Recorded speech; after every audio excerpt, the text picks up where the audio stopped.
Oke guys, welcome back to Crypto Indonesia bersama gue Toshi, di mana kita akan membahas segala sesuatu yang berhubungan dengan cryptocurrencies dan blockchain.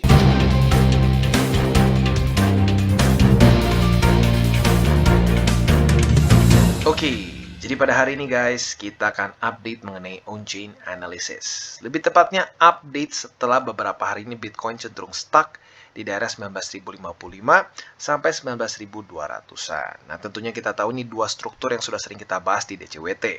Nah, buat lo yang belum nonton DCWT bisa pertimbangkan buat nonton ya, karena itu biasanya kita update secara daily ya. Nah, tapi sebelum kita masuk ke pembahasan kita ya, di mana kita bisa melihat pergerakan retailers, bandar, dan miners, gua ingin coba menjelaskan dulu secara simple apa itu on-chain analysis ya, karena buat lo yang mungkin masih baru pertama kali masuk, kalau gua main langsung bahas ya, kemungkinan besar lo akan bingung ya. Jadi kita akan coba jelaskan dengan simple. Jadi on-chain analysis ini adalah suatu analisa yang khas di dunia cryptocurrency market dan spesifik untuk dunia cryptocurrency. Karena sesuai dengan namanya, on-chain dia menganalisa data dari blockchain. Nah, apa yang membuat blockchain ini menjadi istimewa dibandingkan dengan ledger ya? Karena technically blockchain itu adalah suatu public ledger. Perbedaannya apa sama ledger-ledger lain? Kita ambil contoh ledger yang mungkin kita nggak sadar selama ini pakai, yaitu adalah perbankan ya, perbankan apapun lah kesannya ya. Nah, mereka menggunakan satu ledger yang tersentralisasi, di mana mereka yang mengatur semua transaksinya. Nah, otomatis kalau terjadi misalkan salah transfer dan lain-lain, itu bisa di-reverse oleh ya perbankan tersebut. Nah, kalau seperti itu, otomatis datanya bisa dalam tanda kutip dimanipulasi oleh mereka. Karena mereka yang memiliki kekuatan untuk bisa mengubah transaksi di dalamnya. Nah, di blockchain, kalau sudah terjadi pengiriman, tidak bisa diganggu-gugat.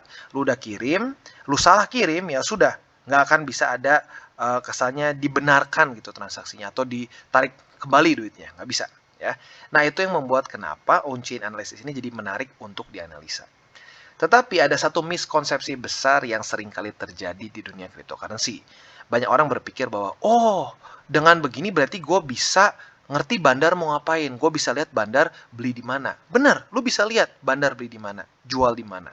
Tetapi justru pada faktanya, lu malah lu malah melihat bahwa pada faktanya bandar itu bukan semacam dewa yang selalu benar. Pada faktanya seringkali bandar salah beli dan salah jual. Ya, jadi lagi-lagi di sini on-chain ini bukan untuk pengganti technical analysis ya, ataupun atau juga bisa dibilang bukan pengganti dari analisa fundamental ya, tapi adalah suplemen ya, suplemen tambahan untuk analisa dalam dunia cryptocurrency ya. Oke, jadi seperti biasa kita akan mulai dulu dengan Bitcoin Exchange Net Flow. Nah, langsung ada pertanyaan lagi. Bang, kenapa sih nggak bahas inflow atau outflow aja? Soalnya kalau yang lain kan bahasnya itu, inflow outflow. Nah, ya jawabannya simpel banget. Lihat aja di sini. Net flow itu adalah inflow dikurangi outflow. Artinya apa? Langsung udah selisih. Jadi kita nggak perlu mikirin lagi lebih banyak inflow atau outflow. Langsung udah keluar datanya di sini. Ya, jadi sekali lagi, net flow ini menurut gua lebih enak. Jadi kita nggak perlu buka banyak-banyak gitu kesannya. Langsung ketahuan hari itu lebih banyak inflow atau lebih banyak outflow. Nah, ini cara bacanya gimana, Bang? Cara baca di sini akan ada bar ya. Ada bar yang warna hijau dan bar yang warna merah. Sebentar, ini nggak mau ngezoom. Kenapa ya? Oke, nah yang warna merah ini menunjukkan outflow, yang hijau menunjukkan inflow. Nah, jangan kebalik. Kalau di TA, hijau biasanya bullish, merah artinya bearish. Tetapi di sini kebalik ya.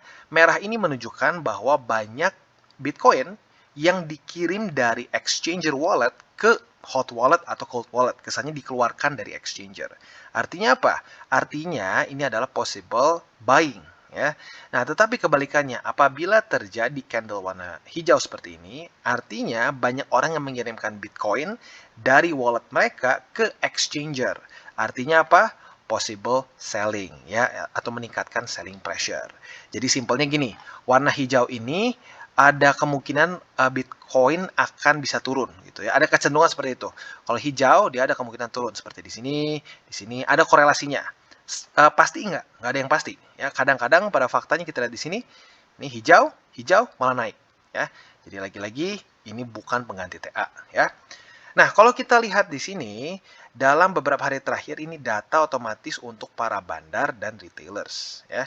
Kalau kita lihat cenderung flat. Makanya kalau kita lihat cocok dengan market. Market juga flat, nggak banyak inflow, nggak banyak outflow ya. Nah, tapi kalau kita ambil dari tanggal 12 Oktober kemarin sampai sekarang, cenderungnya lebih banyak terjadi outflow. Artinya, para retailers dan bandar, walaupun nggak dengan jumlah besar, lebih banyak melakukan akumulasi. Ya, jangan-jangan ini bisa menjadi pertanda akan terjadi rally. Ya, tapi balik lagi ini baru satu data, kita harus lihat sampai akhir. Ya, nah intinya apa? Untuk retailers, bandar dan retailers dan bandar dulu ya di sini ya. Mereka cenderung akumulasi. Nah, sekarang pertanyaan para miners. Miners ngapain ya? Ini sama-sama net flow ya. Perbedaannya apa? Perbedaannya ini data diambil dari wallet yang berhubungan langsung dengan mining pool ya, seperti 1T-Hash, Npool, Binance Pool, Bitfury, dan ya intinya semua pool-pool besar, pool-pool miners besar lah di dunia ya. Nah, kalau kita lihat di sini ada perbedaan ya. Dari tanggal 12 sampai sekarang, mereka bisa dibilang seri ya. 3 hari akumulasi, 3 hari selling ya, atau possible selling. Nah, jadi bisa dibilang mereka di sini akumulasi nih, waktu lagi di bawah ya, di sekitar ya 19.100 something. Nah, tapi udah gitu waktu dia sedikit turun pada tanggal 14 dan 15, dan juga technically 16, para miners malah cenderung menjual BTC mereka. Nah, jadi bisa dibilang yang lebih tepat pada kali ini movementnya adalah movement para bandar dan retailers ya. Nah, paling yang mungkin rada benar di hari ini ya, dia cenderung banyak akumulasi, dan di sini akumulasinya not bad ya, sekitar 636 BTC ya. Jadi overall kurang lebih seperti itu. Kesimpulannya, dalam beberapa hari kebelakang ini, para retailers dan bandar cenderung lebih benar, walaupun nggak ekstrim banyak banget akumulasinya ya. Nah, sekarang kita akan coba cari data lain, yaitu data ini leverage ya. Nah, seringkali leverage ini juga bisa menunjukkan resiko yang lain ya, karena nggak cuma spot ya.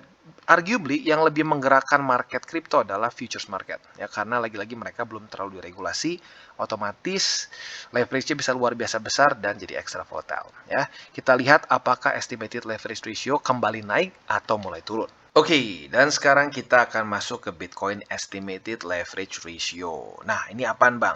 Ini adalah suatu rasio antara open interest yang dibagi dengan coin reserve. Bahasa simpelnya apa bang? Bahasa simpelnya ini menunjukkan berapa besar leverage yang dipakai on average oleh user di exchanger. Semakin tinggi value-nya, semakin besar juga risiko yang diambil oleh para investor. Nah, cara kerjanya seperti apa? Kita akan coba jelaskan di sini. Tetapi sebelum kita lanjut ke penjelasannya, kita dengar dulu pesan-pesan dari sponsor kita pada hari ini. Oke, today's video is brought to you by Bybit, di mana kita bisa trade berbagai macam cryptocurrency, mulai dari Bitcoin, Ethereum, dan berbagai macam altcoins lain. Nah, tentunya bisa kita trade secara spot maupun futures. Nah, kalau kita ngomongin soal trading spot, kita bisa di sini bahwa Bybit sedang merayakan 10 juta pengguna. Nah, kita bisa mendapatkan trading spot tanpa biaya. Jadi buat lo yang merasa bahwa, aduh, kayaknya gue kegedean nih bayar fee di exchanger tertentu ya. Nah, lo mungkin bisa pertimbangkan untuk menggunakan Bybit karena lagi-lagi nggak ada yang lebih rendah daripada 0% ya. Nah, jadi tentunya ini masa-masa yang cukup cocok juga ya, karena memang sedang dalam bear market. Nah, tentunya selain dari itu juga ada berbagai macam promo yang terus ada update di official website mereka, lo bisa terus ikuti. Dan selain dari itu juga kita bisa di sini Bybit savings makin menarik, terutama dalam APY USDT ya.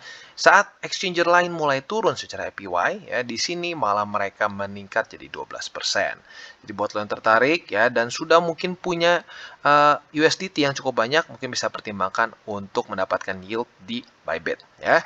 Jadi jangan lupa buat kalian yang ingin akumulasi secara spot juga ingin mendapatkan yield yang bagus, bisa pertimbangkan untuk trading di Bybit. Oke, dan kita kembali lagi ke Bitcoin Estimated Leverage Ratio ya. Nah, kita akan bahas apa dua skenario yang sering terjadi di dalam Estimated Leverage Ratio ya. Yang pertama adalah short squeeze. Nah, short squeeze kurang lebih bentuknya seperti ini ya. Harga meningkat, estimated leverage ratio turun, atau simpelnya garis putih harga, garis ungu ini estimated leverage ratio ya.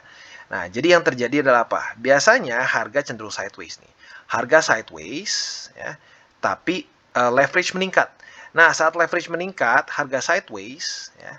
Nah, ini artinya apa? Artinya para posisi short nggak berhasil membuat harga turun ya. Dan sebelum kita lanjut, posisi short itu adalah selling pressure tentunya ya. Semakin banyak posisi short di market, semakin harga cenderung turun.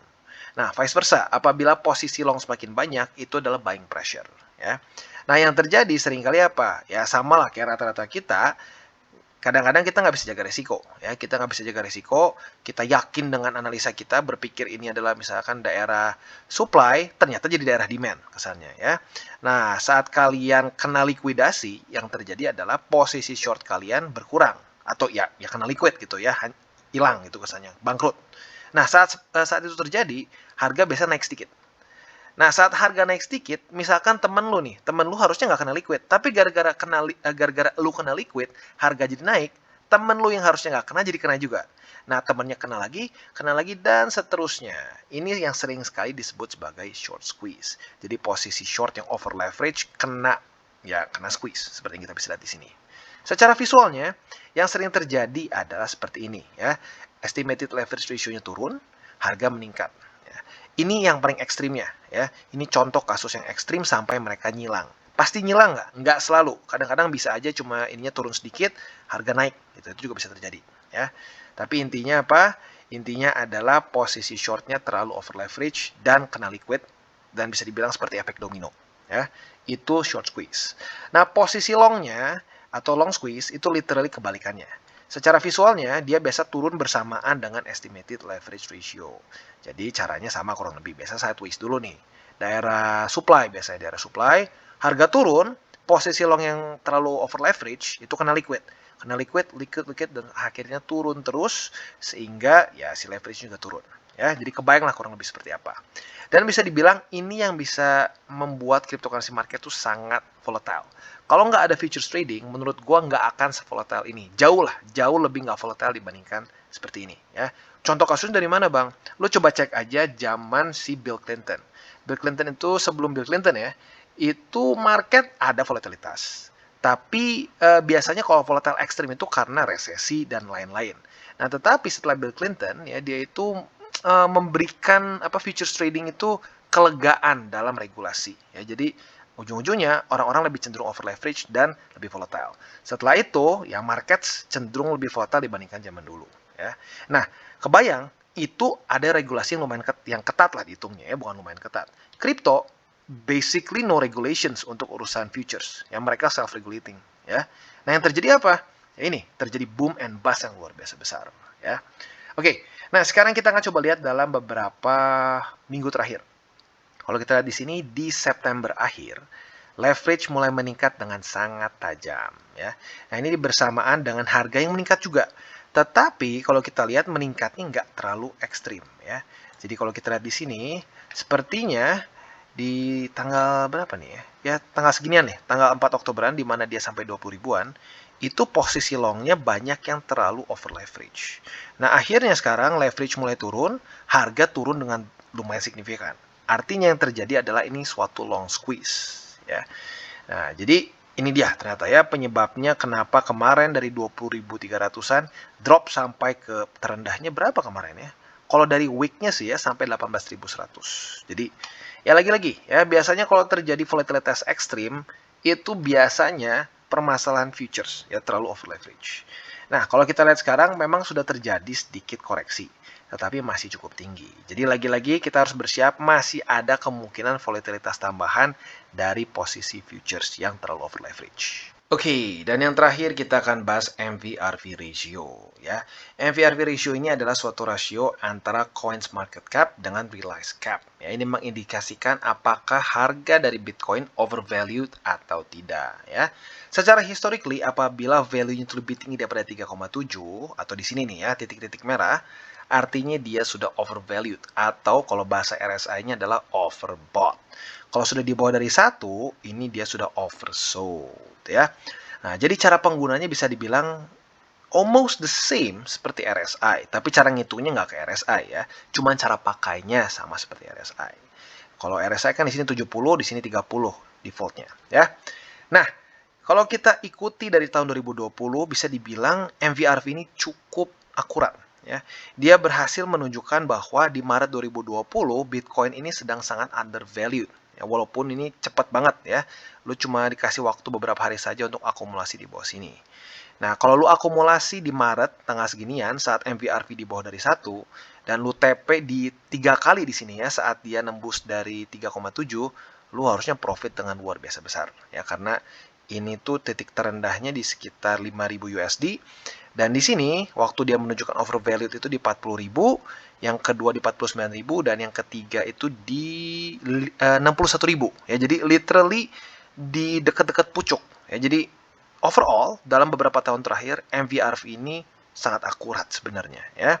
Nah, sekarang kita bisa lihat bahwa kondisinya sedikit berbeda dibandingkan 2020. Ya, 2020 kita cuma dikasih kesempatan beberapa hari saja untuk akumulasi. Di sini basically dia sudah dalam keadaan dalam keadaan undervalued selama beberapa bulan dari Juni sampai sekarang ya. Sempat sih di sini hilang atau bukan hilang, lebih tepatnya sempat di atas sedikit, tapi overall ya Juni sampai sekarang lah dia masih dalam keadaan undervalued ya. Nah, pertanyaannya, Bang, kalau lagi di bawah sini gue bisa DCA murni nggak? Boleh aja. Ya menurut gue itu bagus-bagus aja. Nah, tapi nggak lengkap menurut gue. Lebih baik lagi dicampur dengan teknik analisis. Ya, jadi sekarang secara MVRV masih bagus untuk akumulasi, tetapi gue sarankan lebih baik dicampur dengan TA. Ya, untuk TA-nya kita update biasa setiap hari. Ya, jadi buat lu yang belum ngikutin DCWT, monggo bisa terus stay tune. Biasanya kita upload jam 12:30 siang, atau kalau dibagi 2 sesi 12:30 sama jam 5:30 biasanya. Ya. Jadi kurang lebih seperti itu untuk onchain kita pada hari ini. Overall kita masih bisa lihat ya, secara spot para retailers dan bandar cenderung akumulasi walaupun nggak terlalu banyak ya. Nah, tetapi yang bikin sedikit concerning adalah estimated leverage ratio ya, mereka masih cukup tinggi. Jadi masih ada possibility volatilitas karena leverage yang masih terlalu tinggi ya. Oke. Jadi kurang lebih seperti itu, dan sekali lagi sebelum kita tutup, gue ingatkan jangan pakai uang panas ya, pakai uang dingin dan punya mindset jangka panjang. Lebih baik konsisten ratusan ribu sampai jutaan dibandingin masukin puluhan juta tapi uang panas dan ujung-ujungnya diketok oleh pinjol. Dan buat kalian yang belum nonton DCWT atau Daily Charting with Toshi, bisa klik di sini, di mana kita akan daily chart your favorite cryptocurrencies. Dan buat lo yang mungkin masih bingung cara baca chart, candles, dan hal-hal mendasar lain, bisa juga klik di sini, ada tutorial Satoshi. Dan buat lo yang mendukung TCI, ada banyak caranya. Ya, salah satunya bisa dengan menggunakan link referral kita. Dan jangan lupa juga untuk join Telegram Group, di mana kita bisa ngobrol-ngobrol santai mengenai dunia cryptocurrency secara 2 arah. So, jangan lupa untuk like, subscribe, klik the bell icon, and see you on the next video.